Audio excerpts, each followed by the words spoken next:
All right, hello, my name is Adrian, and I'm just going to be talking to you about this nuchal translucency test that we offer.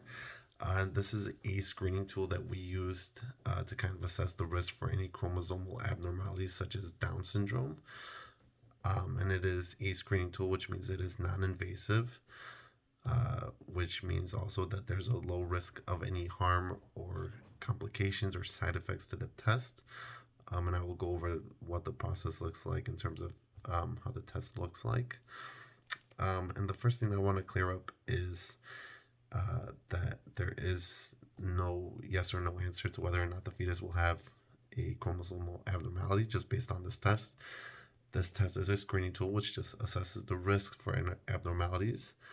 And then if you'd like to proceed with diagnostic tools such as CVS or amniocentesis, those are more invasive ways and are the true ways of diagnosing a chromosomal abnormality.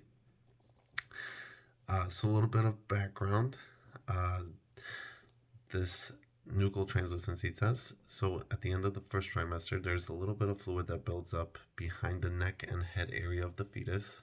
It appears on an ultrasound as translucent, as you could see through it, hence the name translucency, nuchal translucency.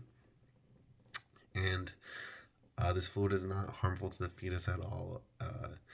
It actually goes away by week 18, so it is normal, but there has been research that's shown that the amount of thickness of that layer of fluid may correlate with an increased risk of chromosomal abnormalities such as Down syndrome, which is why we use this test to kind of screen and assess for risks of it.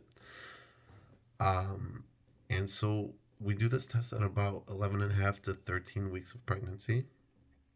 What you will have to do is a little bit of blood work beforehand. So this blood work is done usually about 2 weeks before the ultrasound, and it involves checking the hormone levels of one hormone called the beta HCG and another hormone known as the PAP-A, or the pregnancy associated plasma protein A.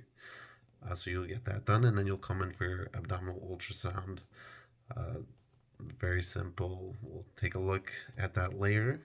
We'll calculate very detailed measurements of that layer, and then we'll input all the data into the computer, which will then give us kind of the risk of the chromosomal abnormality. So we will be able to put in the measurements as well as the mother's date of birth and kind of assess the risk. So it could be as higher than 1 in 300 or less than 1 in 300 chance of the fetus having a chromosomal abnormality. Now, based on that information, you may proceed to go with further diagnostic studies, more invasive studies. Some women prefer just to go with the screening tool first, as the more invasive diagnostic tests such as the CVS or amniocentesis carry a slight risk of side effects or possibly miscarriage. So this screening tool either helps the patient decide that they want to go on with the diagnostic studies or feel more confident about their pregnancy. Now, with the combination of this ultrasound and the blood work that you'll do, the accuracy rating of this test is about 95%, which is really good. So if you have any other questions about this test, please let me know.